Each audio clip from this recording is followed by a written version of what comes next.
Welcome to the supplementary video for Chapter 9, Conflict Management Processes of Organizational Communication. Of course, the chapter starts with a list of things you need to focus on, so make sure you read this carefully. Organizational conflict is simply inevitable. Anytime you bring together a number of people with different interests, experiences, preferences, and motivations, you're going to have conflict. So we shouldn't be surprised by conflict, and we never want to assume that we can completely eliminate conflict. Instead, we should expect conflict, and we should focus on managing conflict. To begin, let's focus on conceptualizing the conflict process in the first place. We can define conflict in terms of the three I's: incompatible goals, interdependence, and interaction. And all three of these working together is what brings conflict.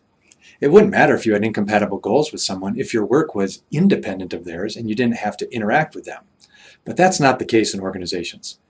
People want to accomplish different things, but most people's work is dependent on other people, and you usually have to interact with other people to get things done.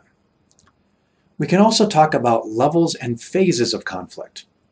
Organizational conflict can occur at different levels: interpersonal, between two individuals; intergroup, among a group of people; intra-organizational, within an entire organization; or inter-organizational, across two or more organizations. And conflict usually emerges through a number of phases. Take a look at how our textbook summarizes these phases in this chart here. And of course, the level and phase of conflict affects how you communicate about conflict. There's things you say to an individual you might not share with a larger group.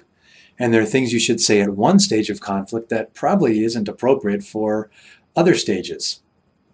The key is to figure out how best to communicate at each level and each phase.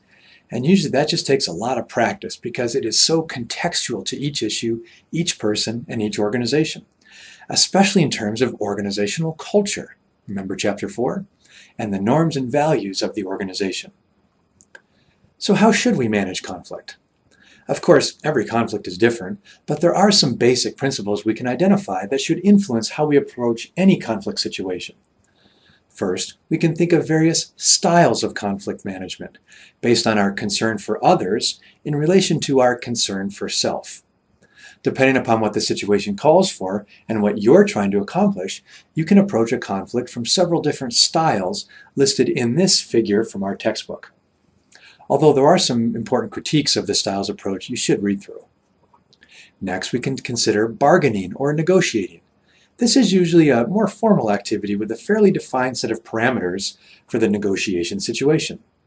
And it's important to distinguish between integrative bargaining or negotiating and distributive bargaining. Integrative bargaining involves integrating each party's interests to develop creative solutions that maximize value for all parties involved. Conversely, distributive bargaining involves distributing the gains among competing parties. If someone wins, someone loses. And you negotiate to try and gain a bigger distribution of the resources at stake, thus distributive bargaining. Be sure to review the chart in the textbook that compares integrative and distributive bargaining. Finally, you could pursue a third party to help manage conflict and resolve a particular issue. This is even more formal than bargaining or negotiating, where an additional party is brought in to mediate between the competing parties. Now this sounds pretty serious, and it often is, but sometimes it's good to just bring in a third-party mediator just to diffuse the tension that inevitably comes from competing parties speaking directly to each other. Helps keep the conversation focused on the issues at hand and deflect any personal conflict to the third party instead of at each other. So if you're having trouble managing an organizational conflict, it could be a good idea to say, hey, let's bring in a neutral party to help us work through this so we can all get on with other things.